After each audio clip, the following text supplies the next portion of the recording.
Alright, hey guys, hope y'all are having a fantastic day. I'm Aditya Dewan, and welcome to the first episode of the Three Bucket Podcast. Now, here we're going to be breaking down philosophy, emerging technologies, and self improvement content. And on today's first episode, we have a very special friend of mine, Kevin Liu, and we'll be dissecting what failure really means and how to overcome it. So, Kevin, want to introduce yourself? Absolutely. Thank you so much for having me on. I'm super excited to be here. So a really quick intro, my name is Kevin. I'm currently a 16-year-old innovator at the Knowledge Society, and I'm currently working on a bunch of different projects within the realm of artificial intelligence and content creation, among many others that I'm currently interested in.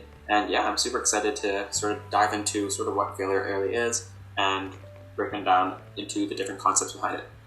Yeah.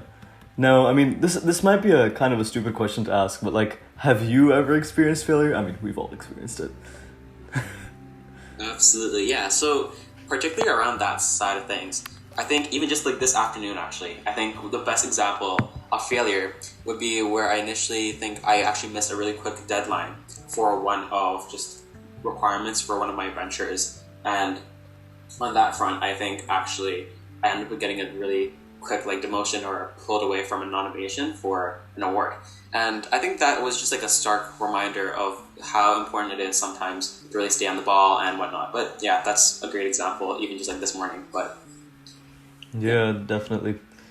Yeah, I find it kind of interesting how like failure will always strike you when you least expect it. Like everything's going perfectly fine, then it's a bloody meltdown the next second. yeah, no, for sure. I think falling into that sort of bucket, like it can really come in unexpected times. And I think that's when it sort of like stings the most, right? And then like if you think about it really from the perspective of like what is failure? Like I guess like in definition, failure is just like the delta between what you initially expected or like what you wanted the outcome to be and then what actually happened, right? And like if that failure is really big, the delta between those two would be insane. Yeah. And then specifically like on the ends of like failure, right? Like every single failure, like you mentioned, or like we've previously talked about before, is just like a huge learning opportunity, right? And just like coming back and bouncing back strong is really, really important. Yeah, 100%. That's an interesting way to put it. Failure is like the delta between what happens and what you want. That's cool. And I guess if we like go according to that definition, then success would be overcoming that delta, making like that staircase almost and climbing up step by step. Yeah, that's cool.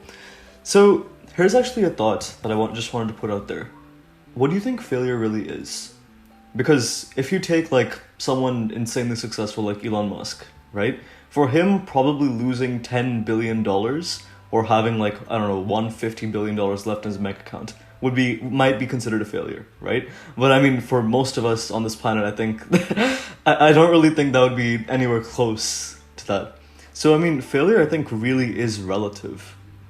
Like, what is the concrete definition of failure? Like, how can we even put it into words if it's so relative?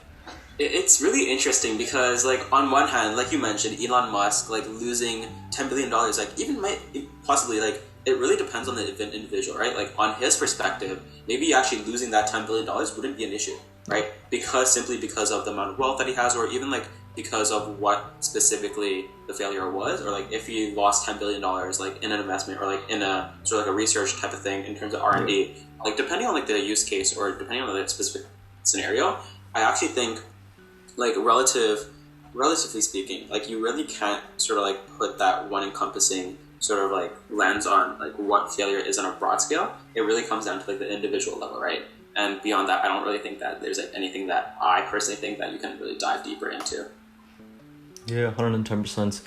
Like, that actually reminds me of an example, right? Is that I think last year, like at least before most of us joined the Knowledge Society, TKS, if you guys don't know what that is. So basically, like, I remember that my streak of like working out, right, I think was around 5 to 6 days. And for me, getting off of that was considered like an absolutely huge failure. It's like, oh no, the entire world's dead, whatever, I have to restart, right? But now it's like you have a streak of a couple months, right? So if you break it, there are two ways you can interpret it. One is, holy shit, I broke a 6-month streak, I'm dead. Or the second one is, I've been working out for 6 months, I've missed one day, but you know what, screw it, I can get back on because I know I can do it, right? And it's just like that one little interpretation can make such a huge difference. Absolutely. It's definitely about the lens of like perspective, right? And the way you think about things and the mindset. If you really treat every single little thing as like something that's a huge failure and like you let it set you back, I don't think that's like the best way to look at it, right? It's like really trying to apply the lens of anti-fragility and like bouncing back once you experience different failures, or like even potentially like getting to a point where you become like more resilient in terms of the failure itself, where things don't really affect you. That's like I think the end goal. Yeah, 110%. I guess if you're looking at it from that lens, you can control how much you fail. Like, if something happens, the interpretation's all in your head. You can say, I didn't fail at all, and just keep on living your life. You can say, holy shit, I failed so much, I'm never gonna do this shit again, and, like, derail it. Or you can have, like, I guess the healthy middle ground, where it's like, okay, shit happens, shit went wrong, but you know what, this is what I can do to fix it. Like, I feel like, yeah. That's definitely for sure, like, in terms of controlling how much you fail or how much you think you fail, I actually, at the end of the day, like right now, I don't care. Like after like 10 seconds, it's like, okay, great, I missed this. Okay, I'm missing this like nomination, like missing this like whatever it is.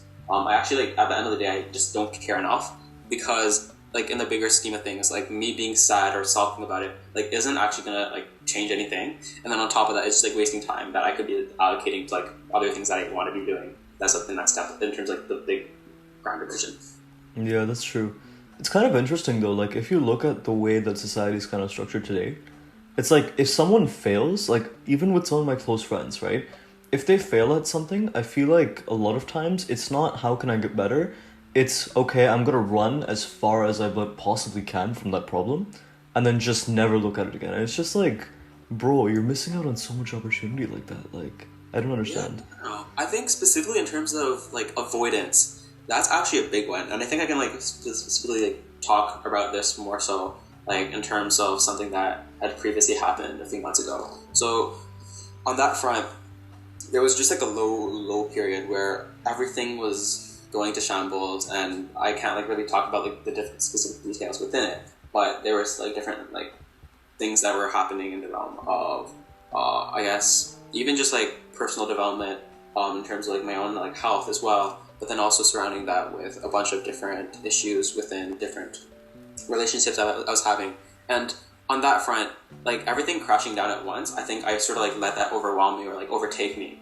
And then I sort of like just like went and ran away from the problem. And instead of actually like fixing it, I would just like seek instant gratification, like sort of like procrastinate my time away, or like even just like dodge it by avoiding to think about it.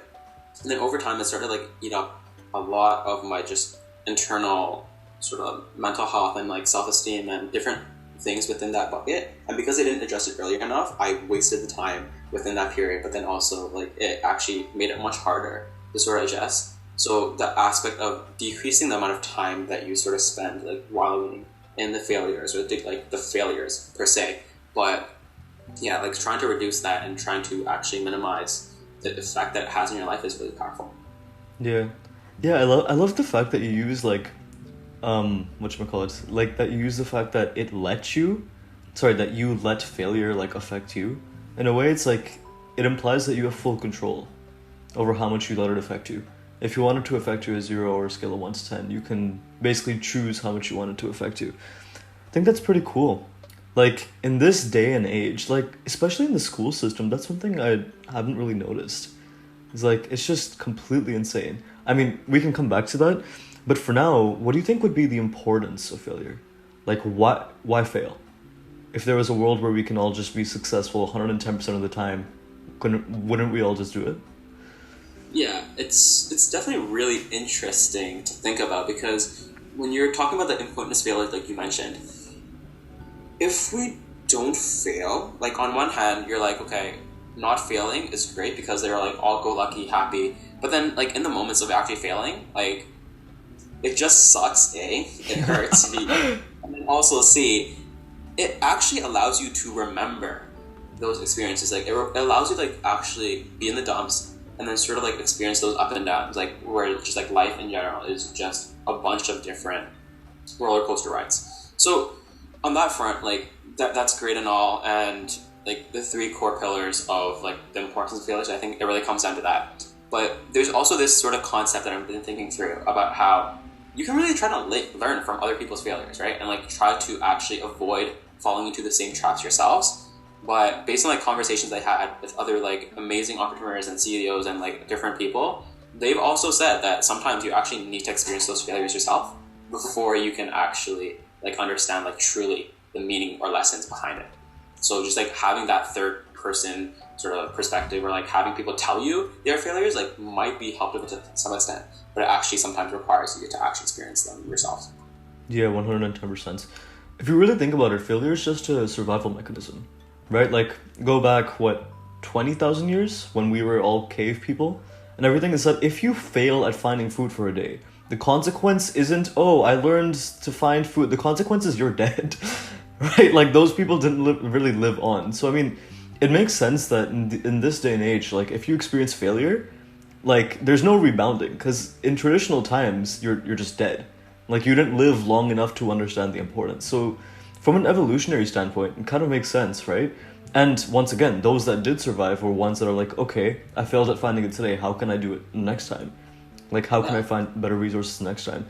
I guess, depending on your definition of survival, right? Or not even surviving, like thriving, those who are thriving today are the ones who are taking all of their past failures, and instead of working for them and being slaves to them, both emotionally and physically, they're being their masters. They're squeezing every last drop of value out of their failures and using it to propel them forward to basically insane heights. Like, I know I mentioned Elon Musk a lot, and I'm an Elon Musk fanboy, but you know what, whatever. But like, in terms of Musk, like in 2008, when Tesla and SpaceX were both crashing down, like that, any other person, like including myself, probably anyone who isn't like experienced in the field, would probably have just not moved forward. Like, just straight, like, that's insane. Imagine having to choose between one or two companies with basically 0% probability that any of them will succeed, and they still do. Like, I'm just thinking, like, an alternate reality where he did actually quit. Like, but there would be basically no SpaceX and Tesla right now. No, you're right. Absolutely. And I think, like, failure is probably a prerequisite for innovation, if you think about it then. Like, you need to sort of have those iterations. And, like, even companies, right? Like, you have companies that just, like, pivot in terms of their idea. And, like, when something is going wrong, like, you change or you just die. That's it. Like, it's that at the end of the day, that's all it is. So you're absolutely right. Yeah, definitely. And it's actually interesting, like, with innovation, you need to break a core assumption about the world to make an innovation, right? Like, I don't know if you know like the dude behind Google X, like the Moonshot Factory thing. Like, he has a lecture. I think someone sent it to me the other day. Like, it's basically around what innovation is. And one of the first things he says is that if you have no story and you aren't breaking a core assumption, it's not an innovation. Like, innovations need at least one miracle to happen, or else they're not innovations. I mean, the extreme side is 2 miracles is one too many, but 0 miracles is also, like, not really that's like 10% as opposed to 10x. Yeah, for sure. Good stuff. Really interesting. Yeah, definitely. Do you think that there's a meaning to life without failure? Or do you think failure is kind of what gives it meaning? The fact that you can, like, that it can all come burning down at any point.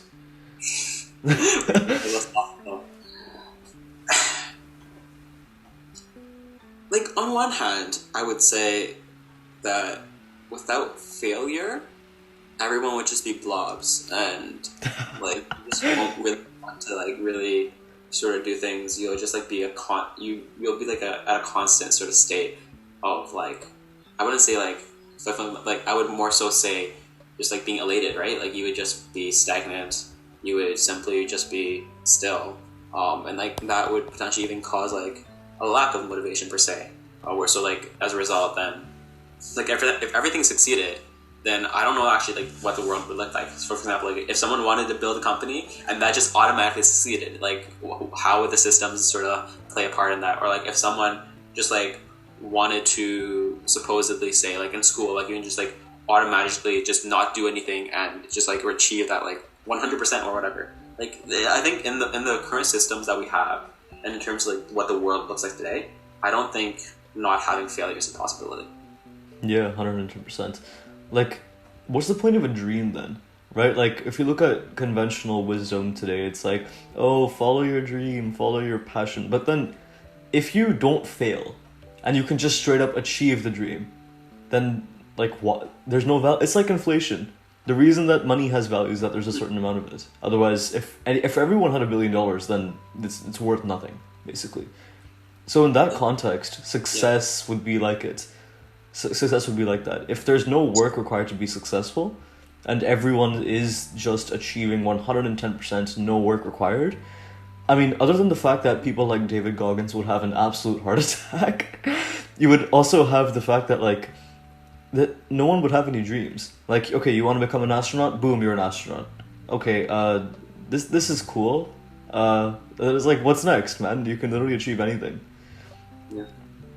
Which, in theory, like, with enough sort of, like, work that you put in, and then combining that with a bunch of different other things as well, that, like, are other external factors, like luck, or, like, serendipity, or, like, different things that come play as part of the equation, like, success would just, like, depend, right? But yeah. It's interesting to think about. Yeah. Would you think that success is, like, luck, failure, or just pure hard work? Or maybe a combination, and if so, like, what percent of each do you think contributes to the final thing? I can't, like, exactly say, because, like, in terms of, in my mind, like, I actually don't think I would ever be considered, like, successful, and, like, what even does success mean, right? But, like, in terms of achieving, like, that conventional sort of, like, success in any bucket, I would say, like, there's a sort of, like, formula, right? Like, you have the sort of, like, hard work times luck times, like, unfair advantages, and then times serendipity, or, like, even just, like, addition, or, like, in terms of any, like, sort of, like, mathematical sort of, like, terms that you could use to, like, add things together. But, like, it's sort of like a combination of all four, and then you put that together, and then you make, like, a magic sort of formula and potion, and then that sort of comes out. And then sometimes success, it would achieve success, or sometimes it might not, right? Like, so for example, like, the luckiest person could just not really put in enough, like, much work, and then just, like, achieve a fantastic result in, like, in any specific scenario. But someone else could, like, put in a lot of hard work and be really inefficient with the way they approach it. They could get unlucky, their timing isn't right, and they don't have, like, any unfair, like, advantages. So then that results in maybe just them not having that success in whatever bucket they're trying to aim for. But yeah, it's interesting to think about. Yeah. The most successful people are people who have both. They get lucky in some contexts, they have an unfair advantage. And I mean, a lot of people listening to this are just going to be like, unfair advantage, I was right. See, I'm not successful because, I don't have any advantages. I'm not rich. Haha, I can just sit on my bed and just scroll through Instagram 24/7. No. Like unfair advantages. I'm actually talking about, like, specifically, like, for example, if you have, like, an insane skill in XYZ, or, like, if you have an ability to leverage, like, resources, or, like, if you have amazing just, like, friends that surround you, or if you have, like, amazing sort of networks that you can tap into, or, like, anything, actually. Like, I would say that everyone has at least, like, one unfair advantage in something, right? And then it just, like, comes to trying to extract those unfair advantages, like, leveraging them. And yeah, like, for example, like, if you've taken, like, let's just say, like, if you've taken piano lessons for, like, 10 years, like, you have an unfair advantage, like, if you're, like, probably good to some extent, like, you could probably leverage that to turn it into something else, right? That's just an example. Like, yeah, definitely. And I think that's what you really mean by unfair advantage, right? Is that it doesn't need to be something that's, like, just straight up out of a movie, like, oh, you have superpowers, that's your unfair. Like, it takes time to develop it. And I guess that's another thing, is that one of the main points is that if you really don't have any unfair advantages, which, I mean, in this day and age, I don't think it's that uncommon. Like, there are, I think, some people who don't genuinely have any skills. But, like, what's, I think, more important is if you have the ability and the will to acquire those unfair advantages, that's what's making you successful. Absolutely. Yeah. Like, the quicker you can acquire those unfair advantages. Because, I mean, having one or two, I think everyone has one or two unfair advantages, right? Like, you might have something, you might be, like, a god at bowling or something, but that doesn't necessarily mean it's valuable. I mean, unless you're seriously good and, like, can win a championship or something. But yeah, like, I guess just in that context, like, do you think that there's a way to teach mastering unfair advantages? good question. Yo, man, what do you think? But what do you think? Because in my mind, I think developing unfair advantages just comes to like probably putting in the time and just like leveraging that and trying to go at it and sort of like, if you don't have an unfair advantage, just develop it. Just like figure out a way that you can sort of create a plan and then do it. I think that's just like the only component behind it. Yeah, that's definitely one thing. Like, just speaking from my personal experience, like, as you know, like both of us are in the AI kind of space and everything like that. Like, when I was starting out, like I started out working in AI like a couple months before TKS, like, you know, when the quarantine thing started. Like, regardless of the amount of time I was putting in, I saw basically no results. Like, for the first 65 or so hours of just AI, there's no results, right? And then you have to sit back and think, like, holy shit, other people put in 10 hours and they can get like 10 times the results that I'm getting, but I'm putting in 6 times the time. So, you know, like, what's up?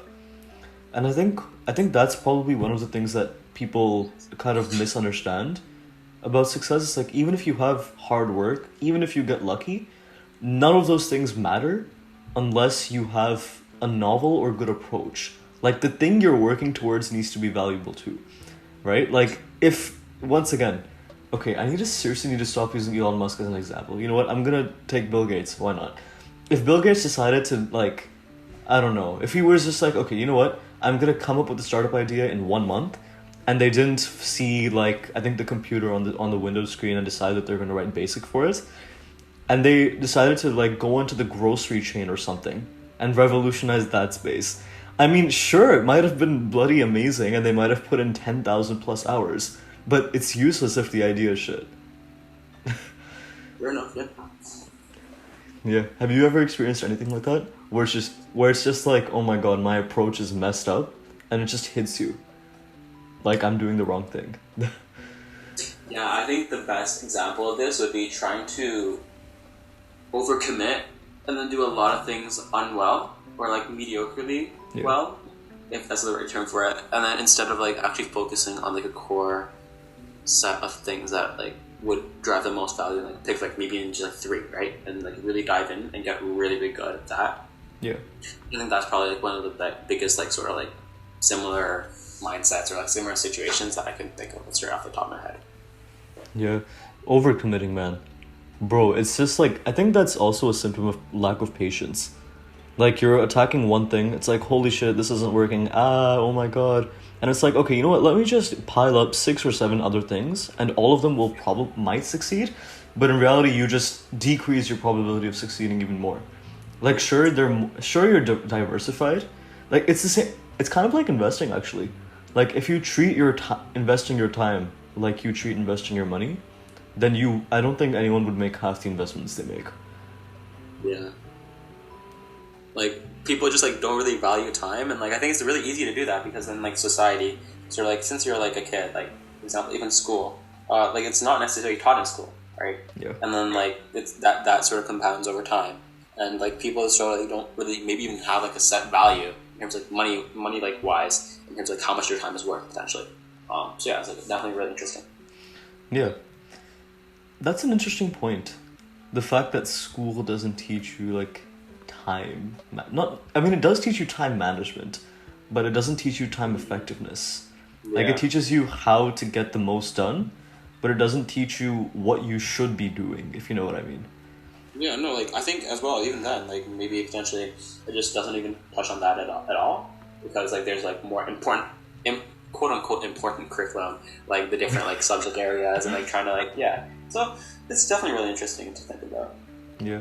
What's your opinion on the school system? Like, do you think it's valuable or? Yeah, like, so I want to first start off with the point like that, like Ontario, like here in Ontario, like both me and you are like here in Toronto, and like we're here in like just like the GTA area, and like the Ontario school system, Canadian school system is like legit. It's actually amazing. It's like one of the best in the world, right? Yeah. And like specifically in terms of developing core competencies and like developing good knowledge in like different subject areas, it's amazing. I think there's definitely there's like a lot of gaps that exist within it. Yeah. And Like I think until those are really solved, I think like school by itself in nature just like prompts you to sort of pursue like a traditional career path, and like it just really is the conventional path, and like it decreases the chance of achieving like anything else other than the basic career paths that like you've been told ever since you're a kid, like doctor, lawyer, engineer, like whatever. And yeah, like I think it doesn't really promote sort of the other options that really exist, and like you really are only limited to like the most common sort of buzzwords, and like your friends are like, okay, what university you want to go to, like you're in high school, like so like what thing do you want to major in, like I think it's like that's like a probably just like it sort of limits you, right? Yeah. And given how like school also then takes a lot of time once you advance in like higher grades, like I really wish that like I've actually started on just a different interest of mine like earlier on in high school instead of just like filling it with like useless extracurriculars or whatnot, right? So yeah, like I think the biggest component behind that, like it's just like the biggest funnel is just trying to get you university, get you into sort of like the sort of like rat race or like traditional corporate world, which I've like sort of been shying away from. But yeah, it's like definitely really interesting to think about. Yeah, you bring up an interesting point. Like this, I think the system. I mean, first of all, there's going to be gaps in any system. Like even if we like completely revolutionize the school system, we're teaching completely new things, then those new things become the conventional path.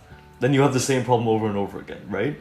I think just 2 points here. Like one would be that in order for the system to be successful, it needs to have like a little thing inside it which makes it fix itself repeatedly, right? And not like government officials being like, oh, I think we should change it. Like I don't think that's honestly effective, because by the time you realize that a change has happened, it's probably too late, right?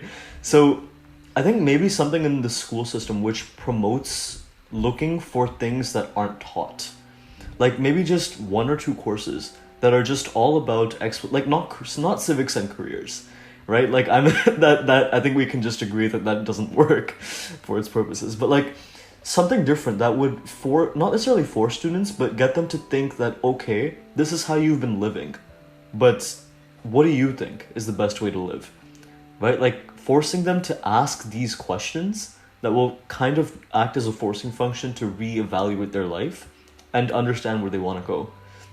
And I think like I feel like the entire experience is based on your teacher. Like if you get in a teacher who I guess respects your opinion and has like amazing knowledge, then honestly it's like the jackpot, right? But I think more often than not is like a common experience that it's not necessarily always the truth. Like just this past quadmester, I had a teacher who we were talking about the same issue. And one of the points he brought up was that the school system doesn't change society, it just reflects it. It's like a mirror for what's happening, right? Like if you look at what's happened in the last 20 years and how the system has changed, if something's happened in the real world that's changed our assumptions, that's reflected in the school system but not changed.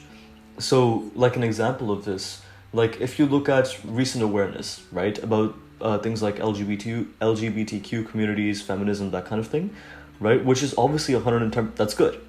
That's a good thing that should have happened a long time ago.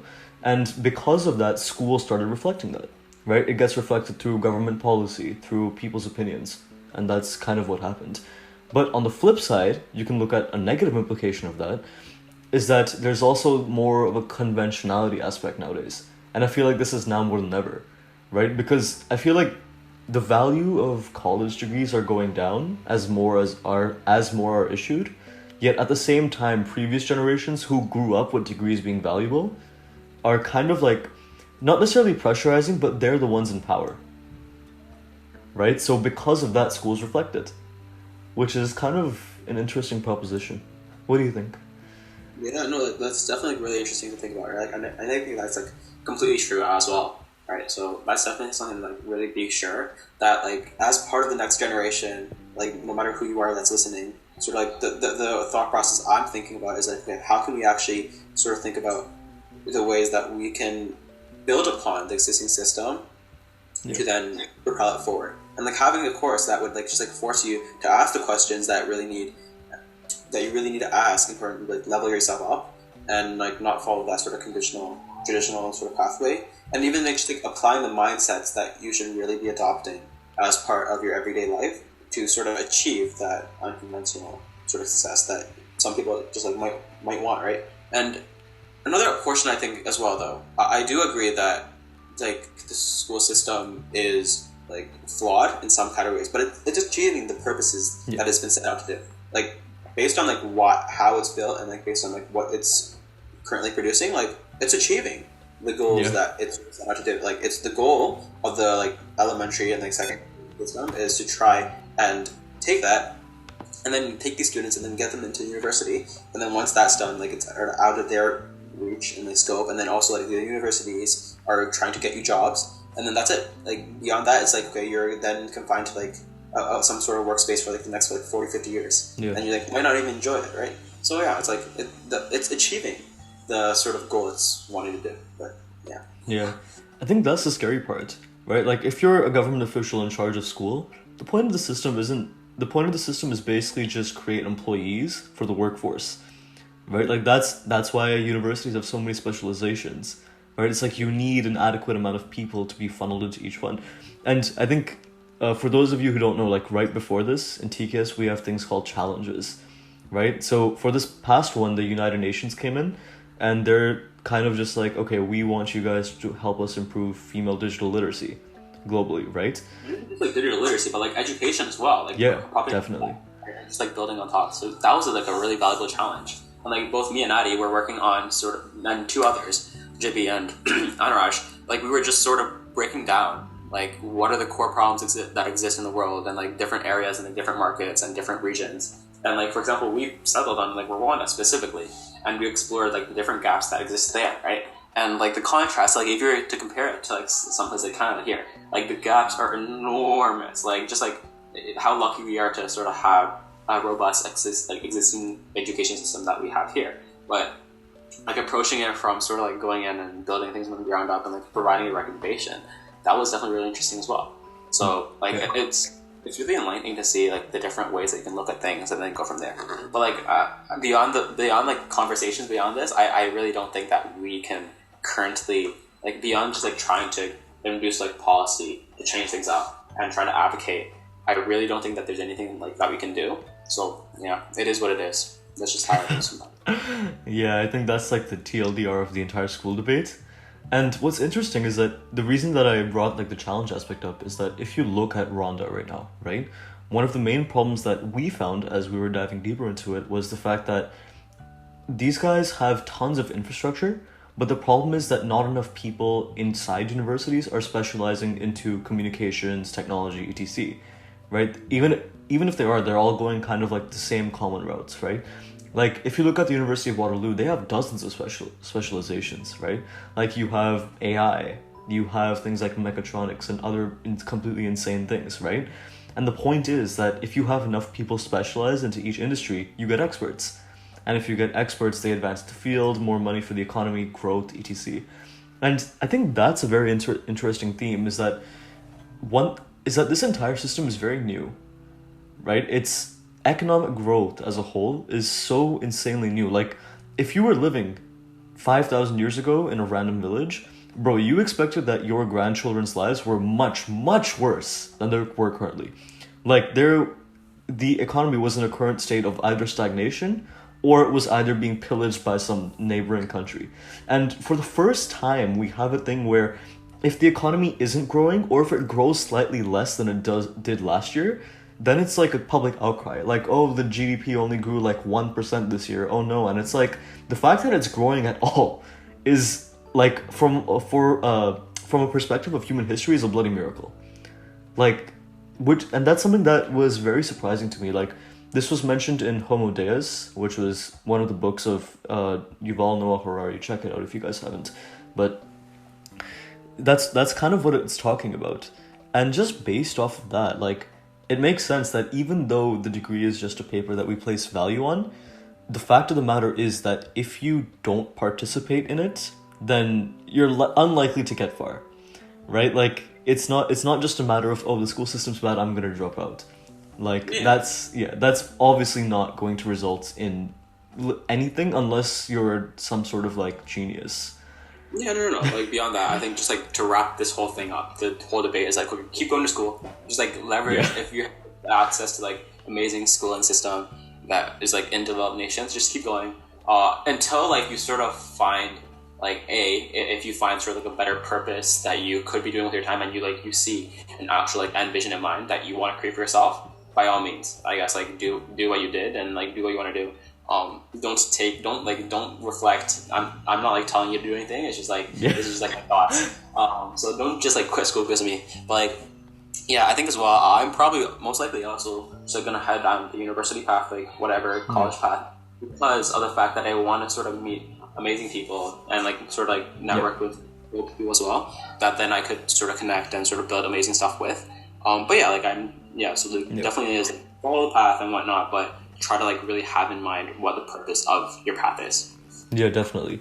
The important thing is not necessarily like going out of school, but like being aware that there's another world and not being confined to it.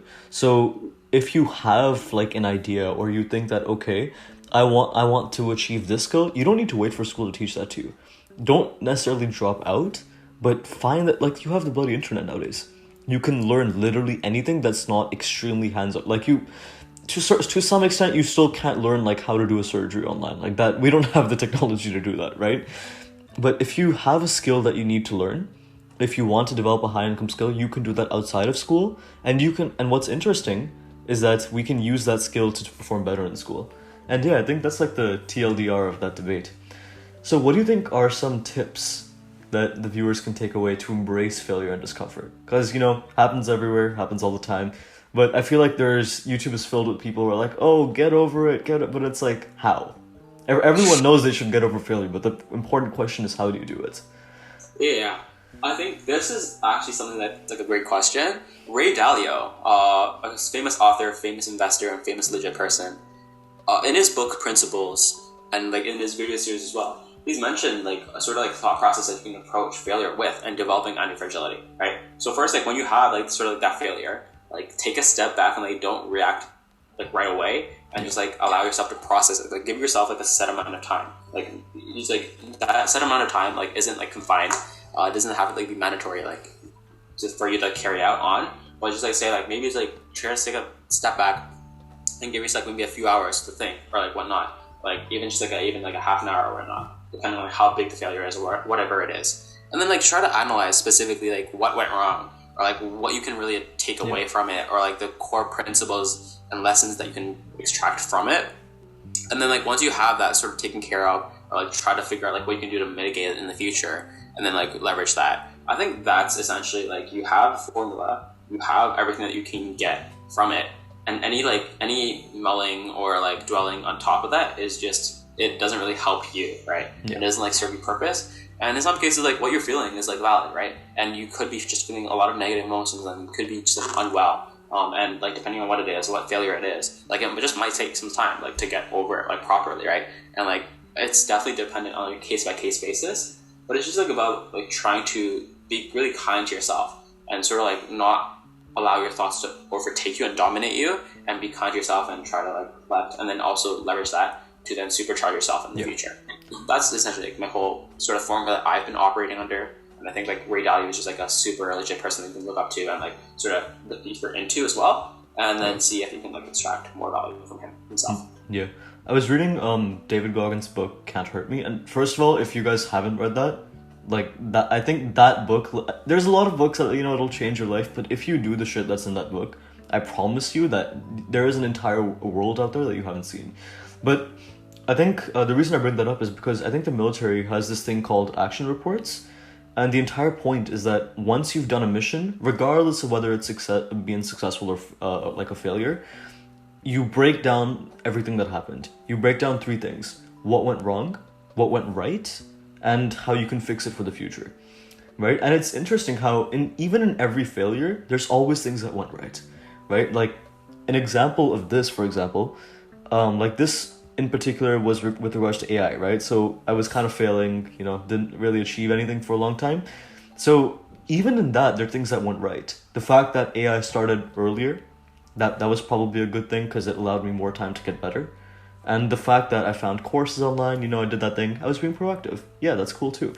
And then as for the stuff that didn't go right, was the fact that I was putting in time, but I didn't put time into the skills, I was putting time into the course. And that can count as numerous things, right? It's not necessarily that things in the course are valuable in the real world. And then the third step, if you take that, it's like, okay, how can I make this better? It doesn't turn out to be something extreme like stop doing all courses, oh my god. It's take the concepts and the most valuable things and learn how to do them by doing. Like, do the stuff that you want to achieve.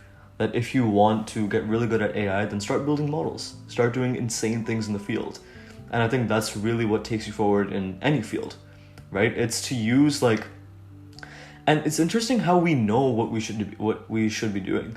Like, it's like your mind has like an internal compass, like, okay, I know I should be doing that, but I'm gonna do this.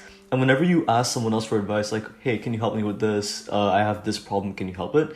And it's just like, intrinsically the solution to that problem. It's just that it's hard and you need some sort of validation to get you over that like block, right?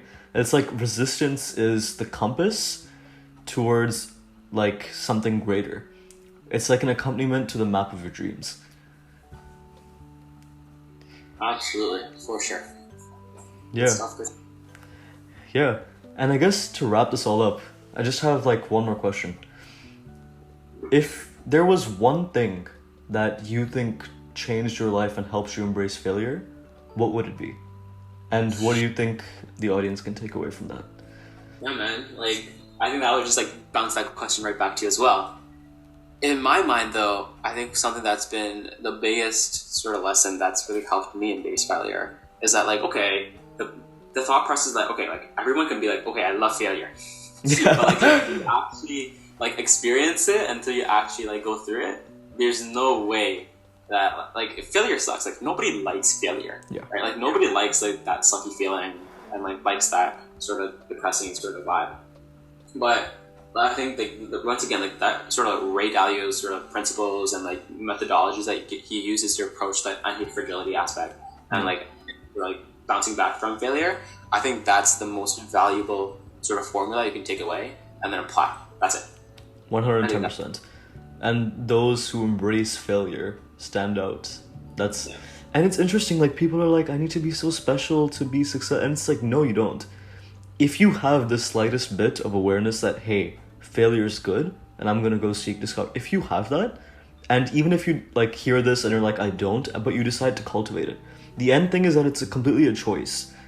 Everyone has the power to become the best version of themselves, and how they do it is obviously going to be different for the individual, but the basic underlying principles are the same. And over the next couple of episodes on this podcast, we're going to see if we can break down those principles and, help you guys get to the best version of yourselves that you guys can possibly be. And yeah, thanks so much, Kevin, for doing this. Absolutely. Thank you so much for having me on, and this has been an excellent conversation. Yep. See ya. Yeah.